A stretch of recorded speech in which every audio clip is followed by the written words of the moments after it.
Yeah, just get straight to it. You know what I'm saying? What's going down in this Oh bitch? boy, Hold I up. was trying to see who was winning this fight, but I guess I ain't been paying attention enough. But Yeah. we just waiting on the John. Tyson Roy Jones. So Yeah. again, another week, another Uh, episode. The Black Dad Cast. What is this? Episode 6 we on? say. 6. We in Say. here. Y'all ain't booed us off the internet yet, so we back again. Want to boo? We got these jokes for No you. saying, man. You know what I'm saying? Straight up. Or hands. Or hands, all right? Yeah, you don't want to see these hands. Look, somebody big and 6'8" gonna run up on us. Like, I don't want to see what? My bad. What Bro. now? What was Come here. said? Hug it out. Open your fist. Look at it. It's empty. Remember that Chris Spencer? So Thanksgiving recap, man. What happened, man? Tell us about your holidays. Kind of give us an update. Shit. We found we decided not to do Thanksgiving at the crib like we discussed in the last episode. So we made our rounds. My mama cooked, pulled up on her, had some family come in, and sat over there with them for a little while. Then ended it at the in-laws' house. Did the same thing over there, ate some more food. You feel me? Because that's what you do on Thanksgiving. You know what I'm saying? And brought it on home, dog. That wasn't that too crazy, Yeah. Because COVID. Out there trying not to be a comedian in these streets. Yeah, for real. So shit, man. Do what you can to try to stay safe. Yeah. What's up, John? What happened with you? I went over my mom's crib. She had everybody over. My grandma, she actually moved to Texas. She's never lived outside of Tennessee in her life. So she moved to Texas a couple months back. So it was actually very good to see grandma and grandpa of my mom's house. She had some chairs out there on the driveway with like a tent. So the chairs and stuff. We had a couple different chairs and tables for each family. My brother, my sister, they all the family came through, man. We had a good time. My mom finally threw down like she used to back in the day. So it felt good to have some of mom's dressing. So that was pretty good, man. And just had a good time, man. Me and little man put on our little plaid shirts together. He think he's somebody, got a big boy haircut now, got little parts on the side of his head, so I don't know what he think he is, but it is what it is. He's throwing the show. He in there doing flips in the front yard and all that, and messed up his new shoes already. Oh, please. Oof. Yeah. It is what it is. Those boys be rough on them shoes, man. Well, I swear. I was a little boy too, so. Nigga would be hard on himself. I just thought about that because I remember I had some pennies, bro, and you used to come out for recess, and I used to race straight to the playground, tearing them shoes up, nigga. Yeah, he don't even be thinking about that. The first pair of many. Bro. At all. No, of course. He don't take into consideration that you waking up and spending your hard-earned money, all your manpower to earn that bread for them shoes, and they just gonna flip in. My son Lucky don't care about none of that. My son Lucky Payless when we would have been in there. Say straight up, dog. But yeah, his look, he got Adidas and Nike shoes, and his favorite shoes are some green and black Walmart shoes that light up. They love with everything. That's it. So he get those until he can buy his own. Yeah. What about you, Bowden? What you do for Thanksgiving? I just kicked it at the crib. My mom came to town, and she got to see Camden for the first time. She ain't put him down since she been here. But her and Whitley, they cooked on Thanksgiving, made a whole bunch of stuff. Some Hennessy glazed turkey wings, and I felt like it was yeah, you know what I'm saying? Damn. You know what I'm saying? Turkey leg don't want to see me. Okay. But shit. Well, not me, because I didn't make it. But I can't. Cap. I can. But yeah, so they got to bond and make Thanksgiving dinner. So it was cool. just sat around most of the day. I ain't nothing really to do. Call people, let people, FaceTime and all that. So, well, let me ask y'all this. I ain't do none of that shit. Let me ask y'all this, because Thanksgiving, we already know the turkey and the ham coming. What's your favorite side, and who makes that side? Man, that is Well, the favorite side for me, for sure, is that mac and cheese, dog. Okay. Like, it's mac and cheese, and then so it's like that's one, and then greens is like right behind that. You know what I'm saying? Like I don't really have to have nothing else, but if I got them greens and that mac, shit, I'm good, bro. And shit, both my mama make the greens, and then my mother-in-law make the greens, and both of them be slapping. So shit, I really can't lose either way. Gotta have that hot sauce in that thing. Oh, for sure, and the vinegar. Yeah, you know what I'm saying. That's gonna be a negative for me. I'll do hot sauce with vinegar in my greens. Just eat the things how they look. That's how you know if you got to go adding stuff to the greens, they wasn't made right. Black card revolt. Man, get your ass. I swear. I eat greens. Card gone. I eat greens, but you ain't eating right. Because my mama, I don't eat hot sauce, but she put hot sauce on everything, a whole gallon. Like if the bottle is not sitting next to her plate, something is wrong. Yeah, my aunt she packing in her purse. So what's the issue? I don't see no problem there. I swear, I'm waiting on the issue. I don't hear one. Look, man, I grew up watching her just douse her food in hot sauce, and I was just like, it disgusted. She raised you right, son. I swear, dog. And you go straying away. You know what I'm saying? I can have it hot sauce. I eat my greens regular. But you're a house nigga, that's why. See, and I agree with you on the second one is yams. If some good yams is done right, yeah, I'm gonna rock with them. That's my number one. My aunt Tina be making some really, really good yams. That's my number one, dog. Yeah, yams. Yes, sir. Gotta have them yams, dog. Them yams. The dressing. Yams? You don't eat sweet potatoes? No, sir. Oh, man. Nope. Here you go. I don't.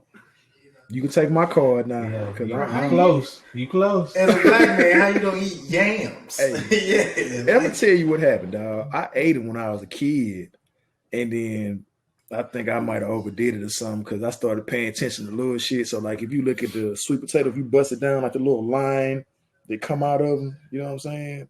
I don't like that shit. I was turned off. He done because turned off. Never even noticed. Yeah, I was turned off, dog. You know what happened? Just that little line, and the rest of the sweet potato gonna get ate. All of that, 100% of the time. All of that. Slap a little cinnamon on top of that. Put all that on the plate. Yeah, a little cinnamon. You know, sometimes they do it with the little marshmallow. I don't like that. It's not my favorite, but it's good. It's not my favorite, but it's decent. But yeah. You get some brown sugar on them yams and some butter. What? Yeah, I need brown sugar for my ribs. You know what I'm saying? But I don't give a damn about no sweet potatoes, yams, plantain, nigga, name it. I don't care what. I don't care none of that. I ain't gotta do the plantain either, man. I'm alright with that too. Yeah. Well, I rock with it. But so that was Thanksgiving. That's good. Boys got to get back. I'm glad everybody was safe. These COVID numbers is going up. I'm hoping everybody staying in the house, staying out these COVIDian streets. It's not a game out there. The infection rate is going. I say infection like it's. Yeah, I told you. It is. Yes, it is. But the infection rate is going up, man. So please be safe. Protect yourself. Protect your families. I know it's the holiday season and everybody want to travel and go see people, but just FaceTime them, do over them, you know, get a Zoom going. Try to save everybody. Let's talk about this right now before we get into it, because we talked about it in the text. The vaccine.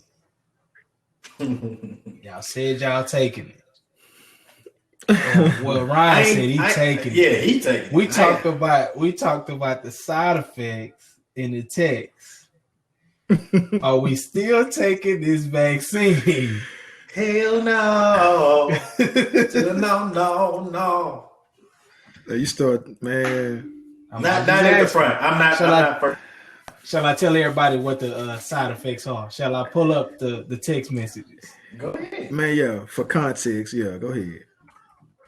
1 second. I got put the whole music on my nigga real. I got them right here. Come on, read them out loud, Bowden. So he knows uncontrollable bowel movements, loss of eyesight, loss of direction, or possibly death. Stop. We'll stop hard there. Stop. Yeah. Yeah. It won't be hard much longer. Yeah. But aside from all these side effects, you can walk around without your mask. Yeah. Mm-hmm. So how much does that mask mean to you? I'll keep the damn mask on for as long as I need. Man, once you say loss of anything, it's like, I don't know. Look, niggas didn't even focus on the possibly death. They just saw loss of erection and was like, nope. It was like, hard stop. Hard stop. Yeah, I'm going to have to leave that alone. Before I die, yes. I'm not going to lose my erection. No, not at all. I'm down with hard dicks. Nigga said, I'd rather die first before I leave without, man. Come on, I got to have it. Be in the casket, poking through my pants. Look, don't don't do that. So the Dick Cheney got to be on salute. You feel? Yeah, man. So, I'm not gonna be first in line. Once I see them work through a lot of them kinks, then I'll think about it. But yeah, I'm not gonna be first in line. I stand by that. But so this week, man, we back. We're talking about something that's real taboo topic in the Black community, but we're going to address it head on as much as we can. Give us your feedback, give us your questions, give us your stories in the social media. Again, thank you for following us, the Black Dad Cast, on all social media. YouTube followers, thank you for commenting on the videos. We appreciate that. But yeah, give us your feedback this week on some of the topics that we touch on in this episode, and kind of let us know your story. We want to share stories because your story may be a blessing for somebody else. So we jumping into mental health and not only Black men but Black fathers, kind of looking at how we address certain issues.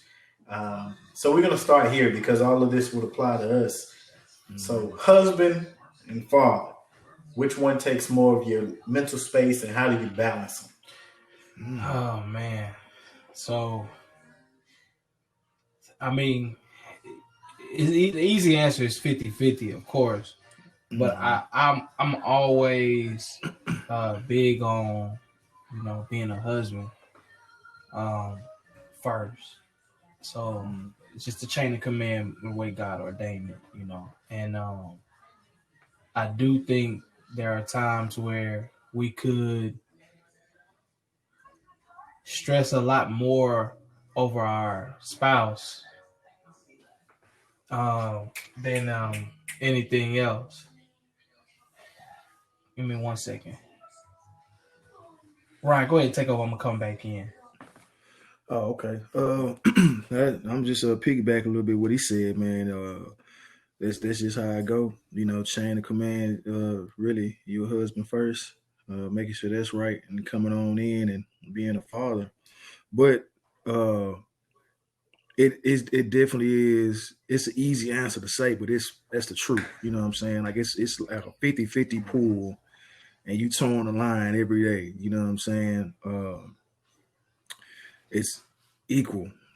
I don't think it's. You might have some days where one is pulling more than the other, but it's just generally speaking, it's gonna be a 50-50 thing. With both of them kind of pulling you in either direction. You know what I'm saying? For sure. And I agree with that. I think I always say the situation is the boss, right? So what deserves more of my attention at this particular moment? Like, if wife is good, she's squared away and everything is good, then, I can focus my attention on being the father in that moment. But I think the hard part comes in where both of them need my attention at the same time.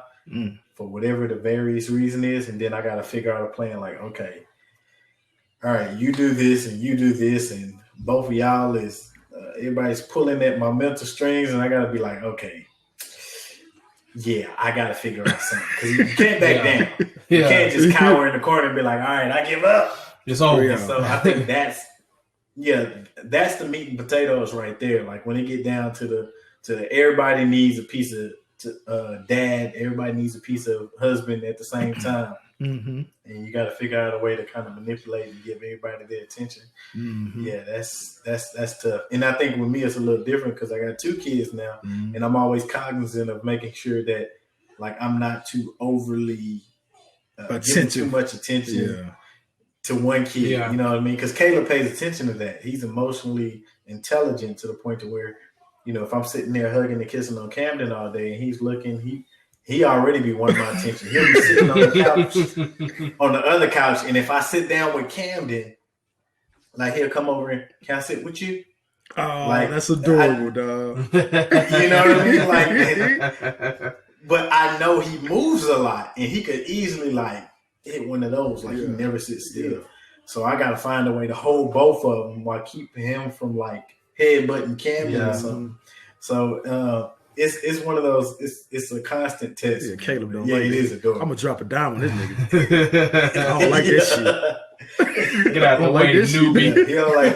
I don't like that shit at all. I've been here. That's my. I don't like this. Hey, that's my spot, bro. Respect the ones that paved the way. You feel me? OG Exactly. over here. I come first. I know it's gonna get bad whenever, like, because Caleb likes to ride on my shoulder, so I know it's gonna get bad when it comes time for both of them to want to get up there.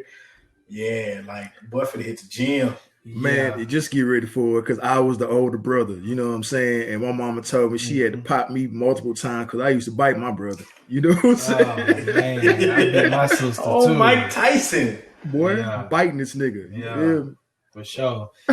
Man, let me so I'm gonna use these teeth. So going back to what I was saying, I do believe a lot of times maybe it's more mental with for me with my wife more than my son. I mean, my son looks at me as like a hero, you know, and they don't know the mistakes you make, you know, or you know, the wrong that you may or may not be doing. You know, they can't really like tell that yet. They can tell, but they can't tell. You know what I mean? Like they can sense that there's something going on that probably isn't right. Like for example, if you're having a little, I like to call them conversations with your spouse, then they can sense that, hey, you know, it's a little elevated in here, it's a little tense, but they don't know like the depths of it. You know what I mean? And I feel like sometimes, you know, with your spouse, you're always for me, I speak for me. I'm always trying to just be better at the job. You know, like they always say, whatever you did to get me, you got to keep doing that to keep me, all that stuff they like to say. So you're trying to find new ways to reinvent the wheel. You know what I'm saying? Like new things, to spice up the relationship. Exactly. To also show your son too, like how to treat a woman. And then how to be there, you know, for his kid down the road, because you are going to be the example. All three of us grew up in a house where our fathers weren't there, and we're giving our sons something that we never had. So the pressure and the mental side of it to be with the spouse is big for me, because I think it starts there and then it trickles down to my son.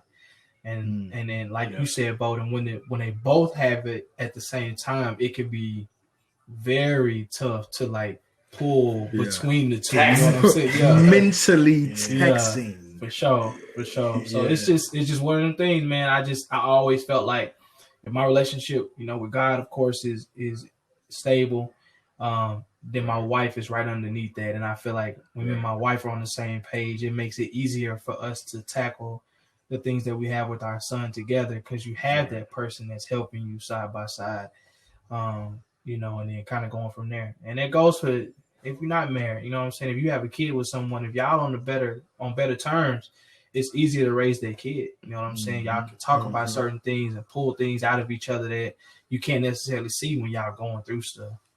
Hell yeah. Yeah. Dropping them bars. Okay. Where's my mic drop button there? Yeah. Came through real quick. Man. That's some game. That's some game, man. Yeah. So how do y'all think?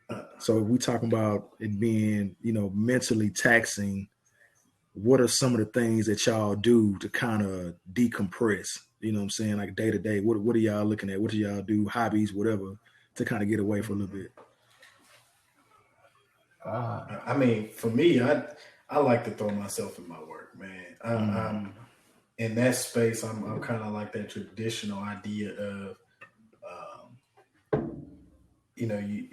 a man is about his work, a man is about his accomplishments. That helps me to kind of feel like I'm important, or I guess I don't want to say validated because that's not what the word I want to use, but it helps me to have something to focus on. Yeah. It's the lighthouse. You know what I mean? Right. So whenever I'm able to just focus on work and get stuff done, that makes me feel better if I'm in a different mood, or just finding, because time is limited when you got 2 kids. So finding little things like that little extra 5 minutes in the garage when you pull in, like, that's a real thing, man. Little bitty things. Sometimes if I have time, jump on a game or come up with some other creative something or whatever.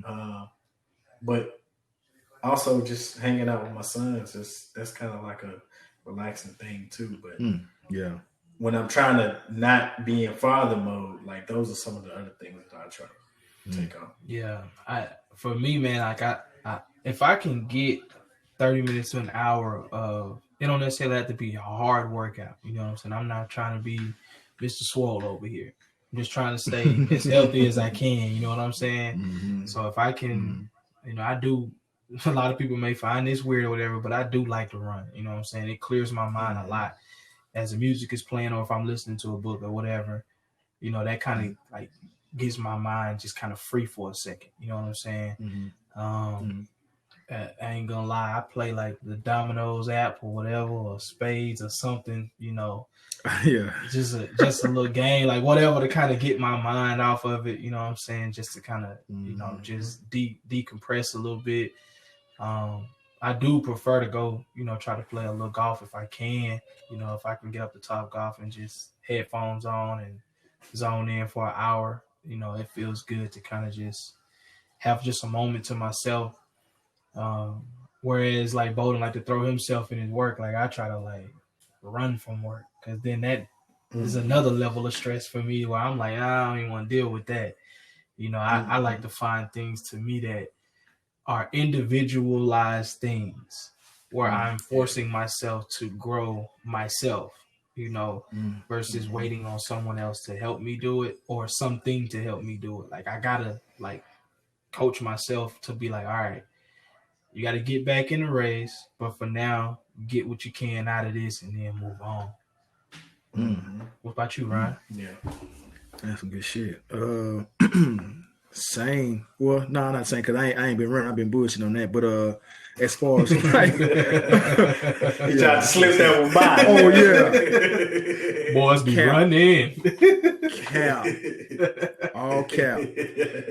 No, but I've gotten more into audiobooks. I still have my tangible copies laying around. I try to get to them when I can, but it's harder to be able to pick up a book and actually read, like carve out time. So I get a lot of my heavy lifting. If I'm getting a book in or whatever, it's gonna be like audio form. Try to get my music on. Everybody that know me, I'm the music nigga. So yeah, I'm a be lost in some music somewhere. I got my vinyl player up here in my cave, and I'll just communicate it like, hey, I need me like an hour and a half. You know what I'm saying? I'm finna go up here and zone out for a little bit. I have me a brew or a little piece of libation somewhere. You feel me? Hold up. Yeah. I write. If it get like the burden get too heavy, I write. I got a journal. You know what I'm saying? I got a planner, and then I got a journal just to get my shit off, when I'm going through something. And I found that's cathartic for me. You know what I'm saying? It'll kind of get some of that shit off me. It's like it's like if you know you gotta trying to get to the house, get to the bathroom, but you can get to the other little bathroom real quick, kind of get that head out real quick. Like, all right, that'll get me home. This like one of them. It's that. I know what you mean. Yeah, just to get just a few thoughts off or whatever. You know, that's just me, man. If I can isolate and get away for a little bit and you know get myself back right, it'll always get me on that right path. But if not, and I'm you know not finding time for myself, then you know how I'm feeling and kind of bleed into other shit that I'm doing, whether it be at work or at house or whatever. So exactly, I always communicating, man, get out the way when I need to. That's what works for me. Man, two things. I like Bowden been on me about them Audible books for a while. When I came to Atlanta, he had it in the car playing and I'm zoning out. But he like, you heard that boy spitting. I'm like, man, nobody listen to this. Mm-hmm. And when you had sent Ryan, you sent the text about the Obama book, so I bought it too. Yeah. And I just went through the first chapter today on the Audible books, man. So I really do like commend you guys for kind of like just keep putting that in me, man. Because even listening to the first chapter, man, I'm like, man, this dude's saying some stuff in this book.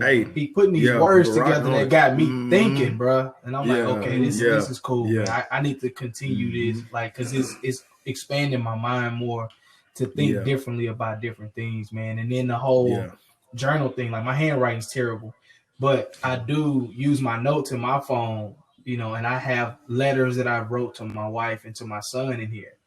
And you know, like I just write them. Whenever I'm feeling something, I just pull my phone out and I just type them up and I save them. And then I, you know, every now and then I go back through and I read them and stuff like that, man. But yeah, man, like, you know, I really want to just tell y'all thank you for that, man. Because sometimes, you know, I really in my mind, I'm like, I'm good. I could do this, you know. But, you know, that the book thing, you know, has definitely helped me, you know, even in a short period of time, man. But I just want to switch it up real quick. So as we're talking about mental health, I guess one of the questions that I would ask you guys is why in the Black community is it like a negative thing, especially for Black men, to like have what they call like a shrink or a therapist or whatever you want to call it? Why is it such a negative persona to us? Where do you think that stemmed from, or like how did it happen like that? Chink in the armor, man. That's what it looks like. It appears to be. You know, it's like something wrong with you. You know, you, as the old folks say, you touched. And if you got a chink in your armor or something is wrong with you or something perceived to be wrong with you, you not a man. So I think it's one of those things to where it's a lot of toxic pop behind, you know, like the ego portion of it. And ego is a big part of how we operate even to this day. Like I'm constantly checking my ego on every single topic because it's so ingrained in us, right? And I got to step back and say, okay, that's ego. You know what I mean? So it's one of the things to where it's like we're hiding behind this facade of what we think or what we perceive. The whole community is hiding behind what we perceive, you know, a man to be. And, you know, I think we can all agree when we're growing up, man don't cry, man don't you know, look weak, you know, that type of thing. And so, and so it's this false expectation, and all that do is make us just, you know, bunch up all of these emotions and feelings, and what happens when you shake up a Coke can, like you pop that top. Man. It's coming out, and it's coming out in a negative way, like uncontrollable way. So I think that the conversation around it kind of normalizes it and helps, especially those who need it, helps us to kind of get to that better position. I think in continuation to that, it's just, you know, ingrained in us as kids, man. Like, what you crying for? You acting like a girl, or you know what I'm saying? Like, so you've been, you know, like ridiculed if you showed any emotion or, you know, talked about your feelings or whatever. And, you know, now it's like, okay, well, I can't do that. So now I got to internalize, and that's where all of the macho shit come from. And, you know, hiding everything and acting like nothing gets to you, or, you know, I feel like it erodes emotional intelligence. I feel like all of these things are a factor to where people it's just like you finna go do what? You finna talk to a stranger to talk about your feelings, nigga? Yeah. What? Yeah. I'm gonna pay my money to go talk to a stranger to talk about how I'm feeling and what my emotions are. That's what I got you for. And it's so that's and it started when we were kids, unfortunately. Like, we had whatever father figure we had in our lives. I'm pretty sure they didn't go about expressing themselves, or if they did at all, in a proper way. You know what I'm saying? And then it's generational shit. So if they not expressing themselves, then what happens? It bleeds on to us, and we doing that. Mm-hmm. You know what I'm saying? So it started with how we were growing up as kids. Yeah. And then, the older folks, if you ain't talking to no therapist, you talking to God. Go talk to God about it. Oh yeah. Yeah. That's the therapist. Have you prayed about it? Oh yeah. That's the one. Have you prayed? Go talk to God and pray about it, baby. And see he don't work that thing out. Exactly. Yeah, man. That's the one. That's the one they use all the time. When he put these things on place for us to do the work, they as long as you pray about it, you're gonna be all right, baby. God told me to go to therapy. So what's up? Yeah, hey, he put these people out here for that reason. You know what I'm saying? What do I look like not using his resources that he clearly put down here for us? Man, you know what I'm saying? So like, that's religion can be a whole nother conversation, dog. Like, like the older future black topic, people, religion man, is a future for topic. Sure. Like the end topic. all be all. So we won't delve too deep, but that's a whole nother thing. Go ahead, man. Yeah. So both of you guys have been to therapy. I have not. It's not that I don't think that I don't need it or do need it or anything like that. I never thought like to have to go. Even my insurance with my job, I can get, I want to say 6 free visits with my insurance. But I've never taken advantage of it. My question to you guys, for a black man that's never been to therapy, what was the one thing or line of things that caused you to say, you know what? I need to go talk to somebody about this because it's not sitting right with me anymore. I can't cope with it. I can't suppress it. I need someone else to hear me and give me sound advice from a different level. What was that one moment or multiple array of moments that caused you guys to do that? I'll start with you, Ryan. Man, it was a few things. I would say in like past relationships, I would try my best to like taper off. Like I would express how I'm feeling, but I felt like if you got me to a certain point, it was your fault. You know what I'm saying? Like you obviously did something to get me to that point. Yeah. Regardless of if it was a big deal or not, clearly you're in the wrong, you know what I'm saying, for what you did to me. And I didn't realize until I got with my wife that I had to start looking in the mirror. Yeah. If you start doing the same stuff, I mean, eventually, like you're gonna end up by yourself. Like I'm not gonna be the one in a house full of cats, and I don't even like cats. You know what I'm saying? Like it wasn't gonna be me. So really, truly, if I just want to like dwindle it down, it was me getting with my the things that were happening in prior relationships caused me to look in the mirror like, nah, bro, like it's not everybody that you're dealing with. You know what I'm saying? It's you. So that was like I would say like a big bulk of it. And then like I had issues with my pops. So just like internal rage, man, like if I got to a point where I'm like upset or angry, like bro, I'm punching walls, like, you know, like throwing shit, like just childish shit. Yeah. You know what I'm saying? It's like after a while, like, bro, something's not right. You know what I'm saying? Something's amiss. You feel me? So I can't like point to one particular situation. It was just I guess you can say a myriad of things. You know what I'm saying? It's just kind of like a perfect storm where it's like, all right, dog, like it's time to go ahead and get you some help, man. My homegirl was the one that was like, hey, there ain't nothing wrong with going to therapy. And then I went for my first time and shit. That was a year ago. You know how was that experience? Like the moment you talked, like the first couple of minutes that you had the conversation, and the end when you hung up or left the office, however it happened. Like, tell me, like from like the beginning part and then the end part. I don't need to know what you guys talked about. That's that's your personal business. But I'm saying like just your feeling from when you first walked in to when you walked out. Bo, do you want to tackle that real quick? I know what my answer is. Shit, it was a relief. Like I felt like so. Like here's the thing though. Like you have to understand, and I started to experience this that it's my ringtone hitting, boy. Nigga still got ringtone in 2020. In the year of our Lord. Come on, man. Barack Obama's internet, boy, you out here with a ringtone.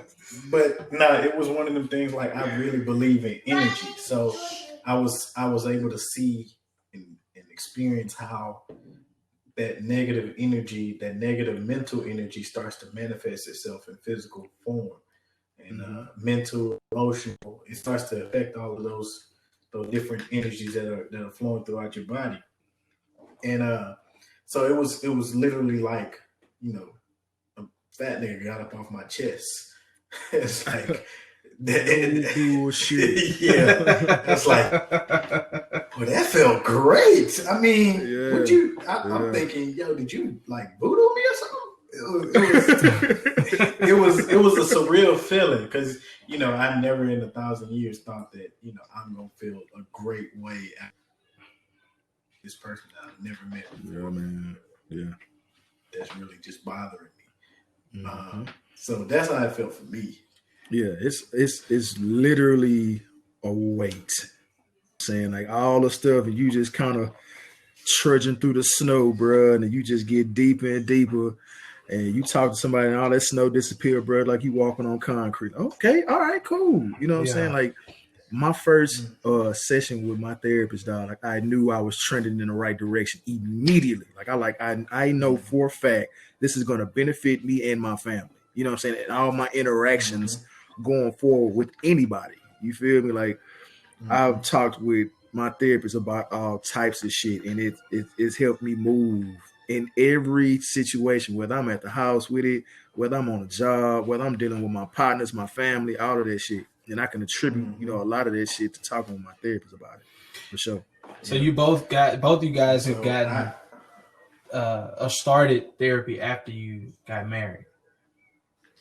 No, this was before. Yeah, it was after. So yours this was before. before. Oh wait, you was before. Yeah. We were engaged, but okay. This was Okay. Yeah, mine was after. I probably should have before. But, it's like 2020. Yeah. But like for me, it was like one of those all roads lead to therapy type of things. Like I'm sitting there at the fork in the road and I'm seeing.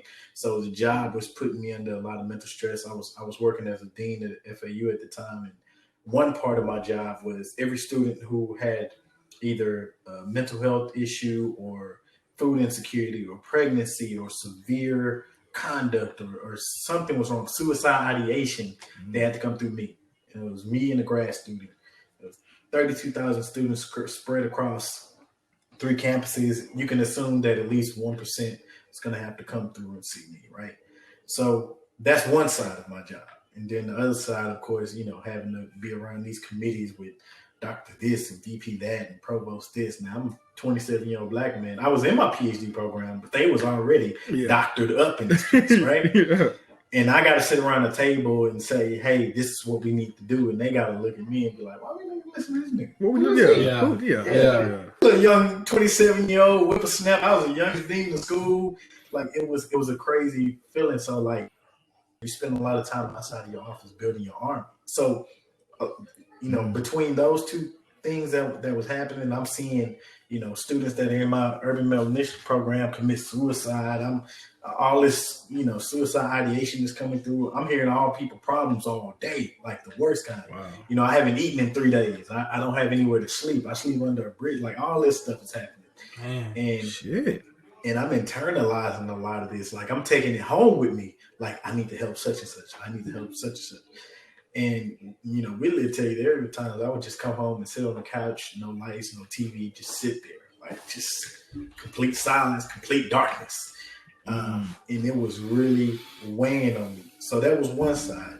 And then of course having to deal with, merging my life with another person.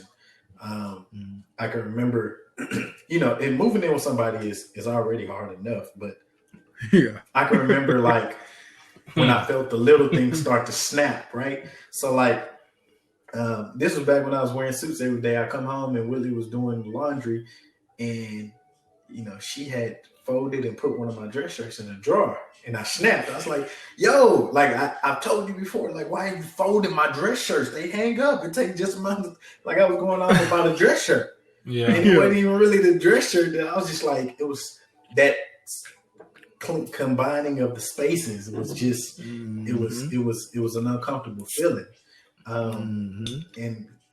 So yeah, just kind of dealing with those types of things and kind of merging them all in. And it was one of my homeboys was like, yeah, I go to therapy. And I would talk with therapy. I work hand in hand with the counseling center on campus. And finally I went and sat down and talked to one of them. And I was like, oh yeah, this is it. This is it. And then when we moved to Atlanta, of course, I reached out and sought it. And it's led me on a journey to where I literally went through and broke down every single thing in my life, how I think it, why I do it, why I believe it, and saying, why do I believe this? Do I believe this because I was taught to believe it? Do I do this because I was taught to do it? Or is it something that I truly embody and truly care for? And it puts you in an uncomfortable position, put you in an uncomfortable place. But you come out and you have a better awareness of yourself and a better idea of who you are. And that helps me in being a father. Yeah. Sound like it broke you down to like you starting to become you. Oh yeah. Not who you were raised to be or engraved to be. You know what I'm saying? Like it's almost like when you talk to that person and they ask you those questions, it makes you in your mind say, you know what? I really don't like that. Or I really do like that, even though they told me not to like it. You know what I'm saying? Like that was, so I can kind of see that now, man. Like y'all my therapist right now as we talking. So since I've never been to therapy, you know what I'm saying? I'll send the bill. One is on the way, my nigga. But I try not to beat like people upside their head, like, oh yeah, my therapist said this. It ain't. It ain't that, man. It's always, it's organic in the way you dealing with people. Like, say, bro, this is the reason why, this is the reason why I go to therapy. Anytime I can kind of squeeze it in there like a shameless plug. It's not like in a condescending, like asshole-ish way, but it's like, hey, I've benefited from this shit, and if you talking to me, you're dealing with me. This shit is a byproduct of going to therapy. Yeah. You know what I'm saying? Yeah. Like, just trying to like give awareness to it, like not being an asshole about it, not being condescending, not being, better than thou type, with it when you're discussing it, but just kind of normalizing it in conversation. You know what I'm saying? To help people realize, like, bro, there's absolutely nothing wrong with talking to somebody if you have, have issues or problems. Yeah, when you start to see the issues that you don't think are big issues, and they start to affect your everyday life and how you do everyday normal things, like that's when you need to kind of take a step back and say, okay, what is happening to me, and maybe consider talking to somebody at that point. Like normal everyday routine things start to become overbearing and burdensome, and that's a sign of like mental health issues. Yeah, anxiety, depression. Yeah, something is happening, bro. So especially if you start to feel it coming up and you feel the urge to suppress it more and more, like, just reach out to somebody. Yeah. Straight up. That's what's up. A lot of these places, like the co-pays, they waiving them. You know what I'm saying? Due to the pandemic, you got people, you know, that'll call your phone, FaceTime, or just, you know, just on the phone with it, just talking. You know what I'm saying? Like the resources are there for sure. Yep. Yes, sir. For sure. So, you know, one of the things that we want to talk about, if you're listening to the episode, you know, chime in with us, go on our social media, go on our Instagram page, the Black Dadcast, and, you know, let us know. We're going to post an image on after this episode is posted with the same question, but go on there and give us your feedback, give us your story, share it with us. Maybe we'll share a couple of stories of people and we'll highlight, you know, some of their achievements and moving forward with progressing their mental health. Because the more success stories we see, man, the easier it is for us to normalize it and help others who are in need. So your story is needed, whether you believe it or not. If you're listening, your story is needed. So, yeah, so don't that, man. That therapy is something else. Yeah. Hey, yeah, I'll tell it to anybody, man. Like, you can ask anybody that I'm around that I see on a daily basis. You know what I'm saying? Especially my wife. Like, you know, do you think that he has benefited from therapy? And I guarantee she'll say yeah. You know what I'm saying? Like, it's a whole bunch of, you know, shit I was doing or could be doing better and I'm not even paying attention to. You know what I'm saying? And where it's like, all right, well, you doing it like this, or like, you know, you're not even knowing what's going on, and you start working that thing out, man, and trying to apply it to your everyday life. And you reap the benefits. You know what I'm saying? For sure. Yeah. It's a solid topic. So thanks for bringing that up, John. That's a great question. Yeah, I think one of the things we can say is that we've never had a person go to therapy and come back and say that it made my life worse. You know what I'm saying? Like therapy is 100 out of 100. You know what I'm saying? Like nobody ever comes out worse from anybody that I've ever talked to that has taken therapy. Even the ones that have said that it didn't do nothing for them, they never said that it was worse. You know what I'm saying? So at the end of the day, I feel like you can only gain from it. You can't lose. And for sure. You know, I feel like at some point in time, I feel like I definitely need to, you know, research somebody for myself to just have conversation with, man. I think over the years, Bolden has been around me for a long time. And most of the time when me and you together, Ryan, we kind of, you know, having a good time laughing and stuff. But Bolden has kind of seen me. We lived together for 5 years in San Antonio. And, you know, he's seen me in low moments and high moments in different waves and stuff. So I feel like the older I've gotten, I've learned to, you know, handle things in a more calm way. You know what I'm saying? But sometimes even in the calm way, I don't have the right words. And I think therapy might help me with that, with how to express myself like verbally. Because I've gotten to a point to where I can kind of keep it to myself for a second, not let it blow up, give it a minute, breathe, and then, you know, just keep it pushing. You know what I'm saying? But I don't think, you know, keeping it to myself always is the best thing. So I'm trying to find a way to like say it, you know, but say it in a way where I'm getting positive results from it. Yeah, it's definitely how you say it as opposed to what you're saying. You know what I'm saying? Like, and I always tell everybody, and man, it's crazy. I was just talking to my partner because he dealing with some stuff, man. And I said, bro, whatever you want to get off, whatever you want to talk about with whoever, the opportunity will present itself. Yeah. There will never be a time where you got to force it or I'm going to be at somebody's neck to get off how I feel. Like in the matter of conversation or a situation, something will pop up like, oh, well, since we're talking about that, let's talk about X, Y, and Z. You know what I'm saying? So as long as you kind of letting it breathe a little bit and whatever it is, it'll be a time to circle back. Like, you know, it's a professional talk. Let's circle back to it around this time. You know what I'm saying? Like it'll always come up for you to be able to get your shit out. Yeah. You know what I'm saying? Yeah. Absolutely. And it's important for those of y'all listening out there that, you know, if you can't go to your friends and kind of have that conversation with them, they're not you. If you go to them and they say, "Man, stop being a bitch," that's not your friends.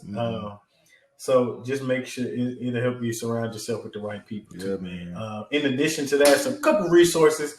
Again, we were not sponsored by them, have no dog in the fight, but good resources for our men and women out there. Therapyforblackwomen.org, therapyforblackmen.org, both great resources.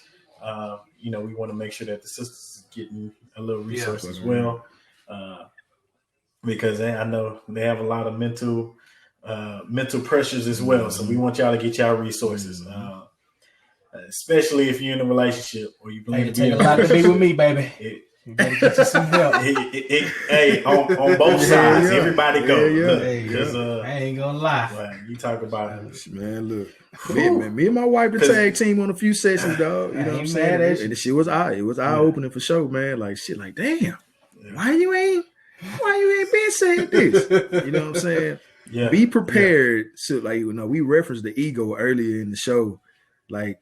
Ryan, it's an author named Ryan Holiday, and he got a book called "The Ego Is the Enemy." You know what I'm saying? Yeah. Be prepared to check your ego, because when you go to therapy, you're going to get your ass kicked. There's no way around that. You're getting ripped down to the studs, man. Literally, I tell my therapist every time, like, "Damn, well, I just got my ass whooped today." You know what I'm saying? Here's my copay. Look, that's a good day.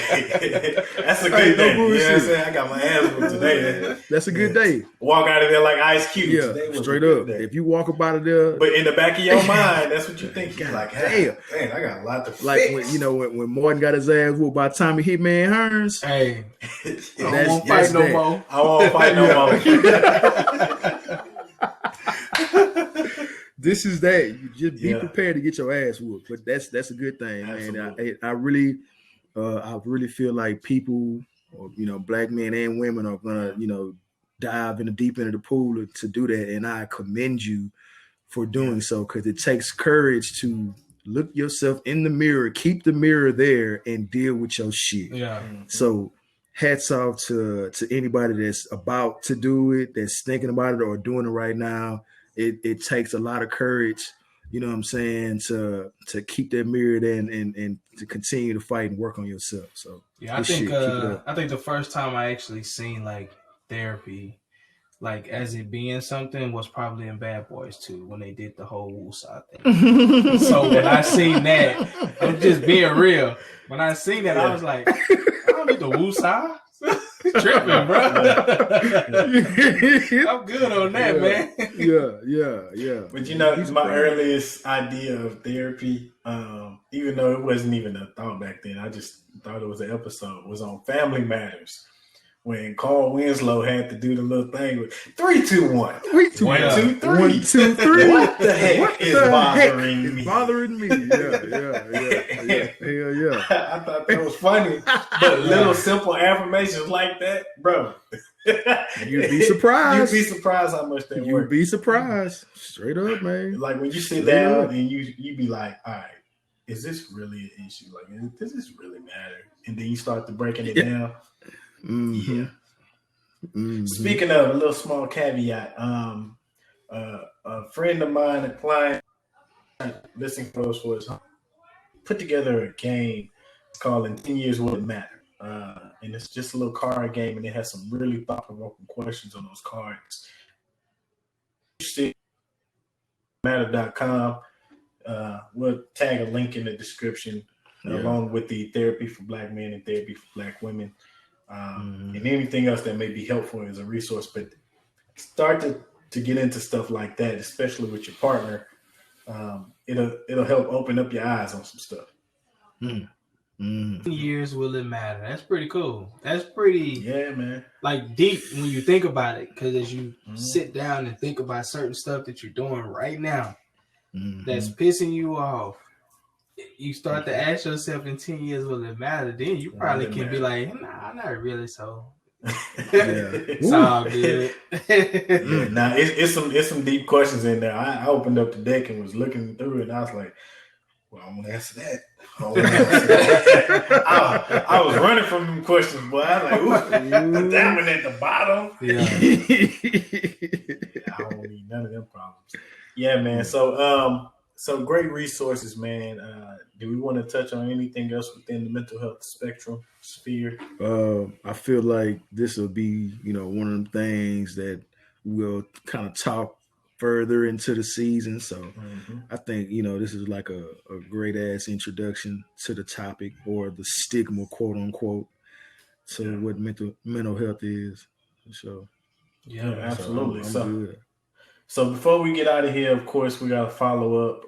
The Black Dad Cast is big on storytelling. So, we share our stories to help each other.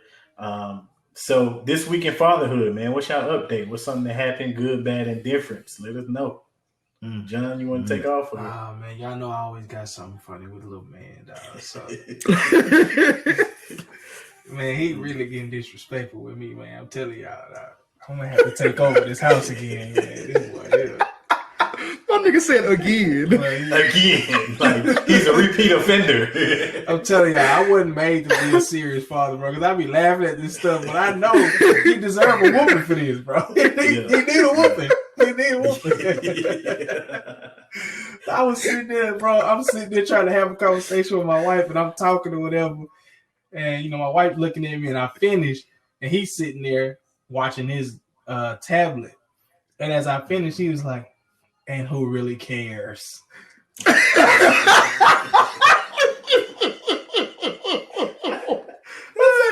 he's doing something else, man.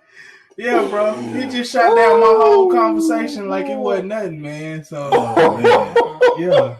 That boy hit you with the and who really cares? Yeah, you got to murk him one good time. Oh my God! I couldn't do nothing but laugh. I looked at him and laughed. I picked him up and slammed him. That's how we do. Yeah. But I really do, like, in all seriousness, I do like the fact that I can have that kind of relationship with my son, man, because like it really opens up like our bond with each other, and it helps me to get to know him more and like what he's thinking about, and I know for a fact that he understands conversation because he waited till I finished to say it. So he knew what I was saying, how I was saying it, and he had his little stupid remark at the end when I was finished. I like how you took a positive out of that. I try to, bro. The game within the game. Man, look, you know what I'm saying? I'm like, all right, I'm going to use it to my advantage later, even though you're supposed to get a whooping right now. Ooh, man. Yeah. I'm in the stage now where silence equals bullshit.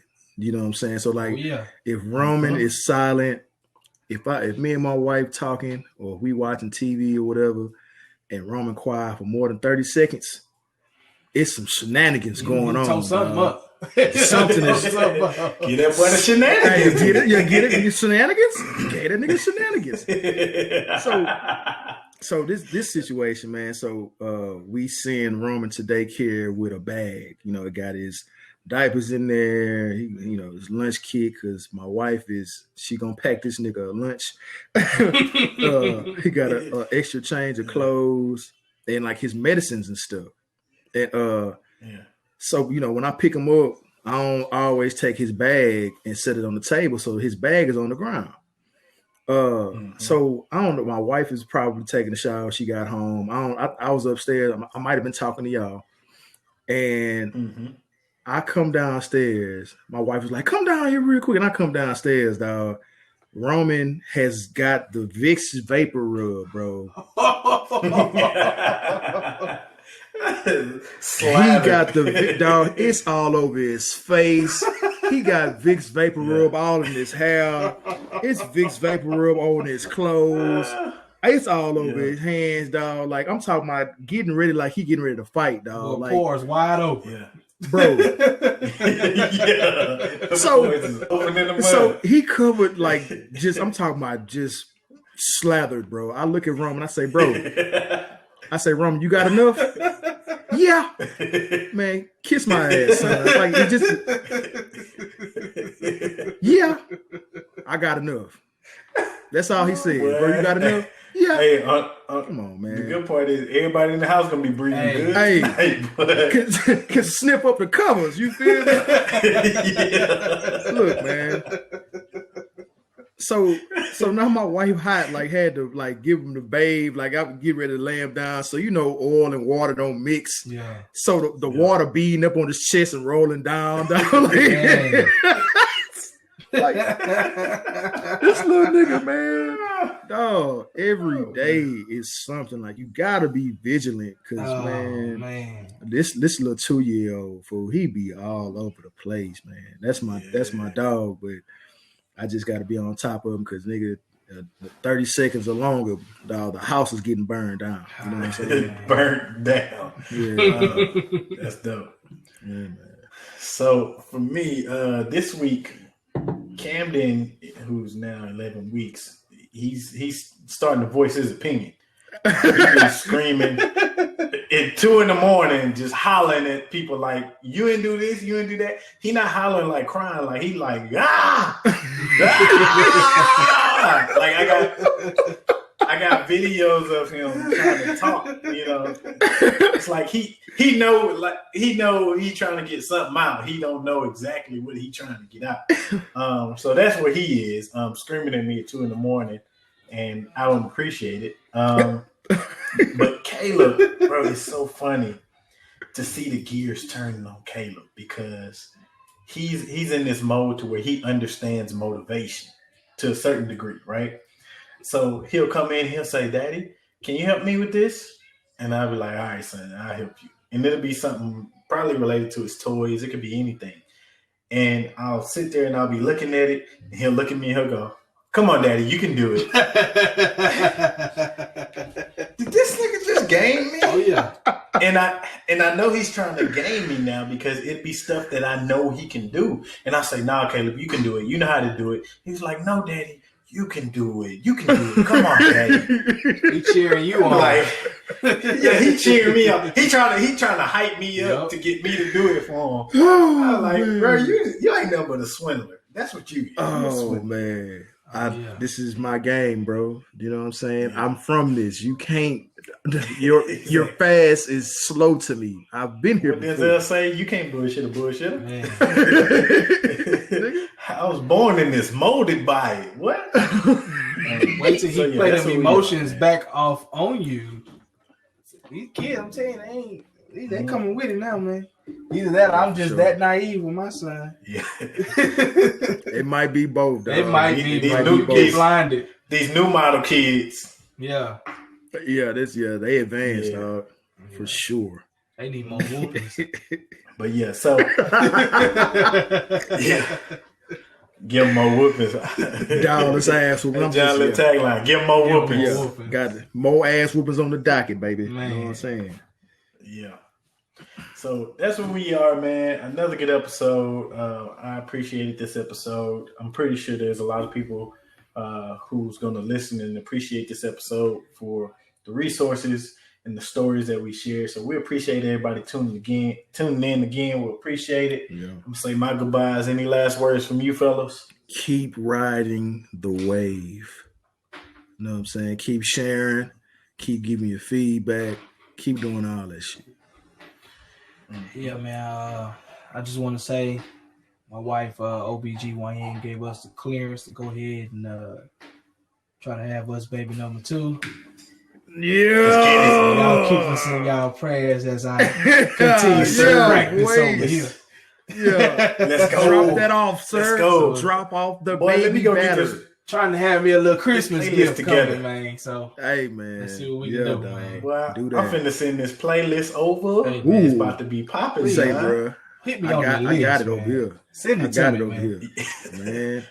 Every time music get played in this household, a baby get made over here. Dang. You know what I'm saying? I need that list for real. I need that list. Yeah. I got it. Please keep that list away from me. We are over here. He gonna need another therapist. I'm sitting in the chat. Nah. And you know, I'm gonna be tempted to want to listen to it. They be like, come on. Man, I got Camden tonight, baby. Let me put him down for you. I got you. I want none of your problem, Playboy. So That's a wrap for us, man. We about to sign off the Black Dad Cast episode 6. We out. Hey.